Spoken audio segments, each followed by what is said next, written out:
guys! Welcome back to our YouTube channel, or welcome if you are new to this channel. My name is Liana, and for today's video, ituturo ko po sa inyo or pag-aaralan natin kung paano i-type yung NE sa ating computer.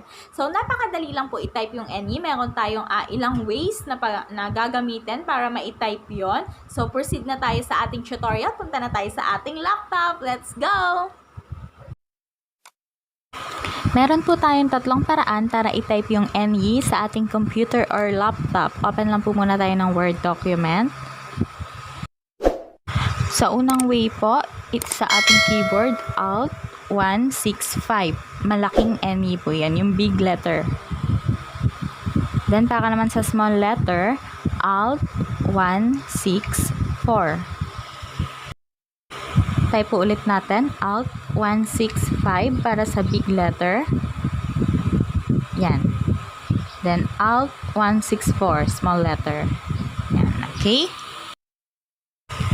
Second way is yung punta tayo sa ating keyboard.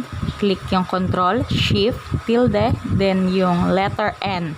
Para po yan sa big letter na NE.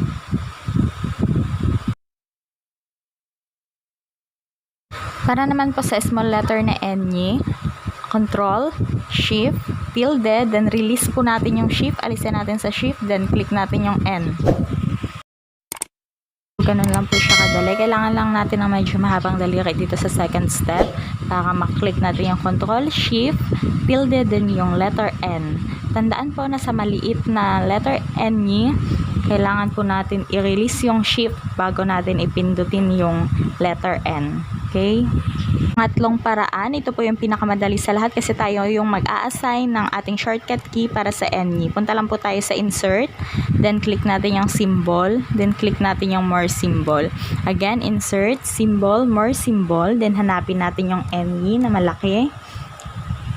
Then, punta po tayo sa shortcut key dito sa baba. Yan, shortcut key. Then, mag-a-assign tayo ng gusto nating shortcut. So, ako, ang gusto ko is Control plus 1. Control 1. Click ko lang sa keyword yung Control 1 para mas mabilis. Yun yung i-a-assign ko para sa big na NE. Ayan. Pag nalagay na po natin yung napili natin na shortcut key, click lang natin yung assign. Then, close.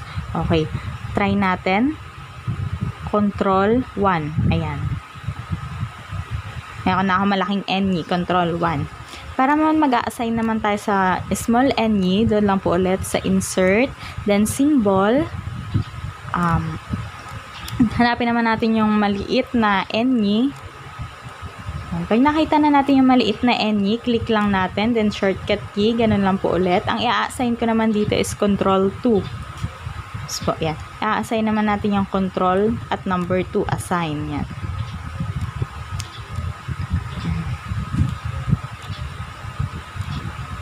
Yan. Click lang ulit natin. Then, click natin yung assign. Then, close. So, try ko siya. Control 2. Ayan. Meron na akong small na NE. Ganun lang po siya kadali gawin. Parang favorite ko dito yung pang third na way kasi yun yung mas mabilis. Tayo kasi yung mag-a-assign. So, madali natin siyang matatandaan. Okay.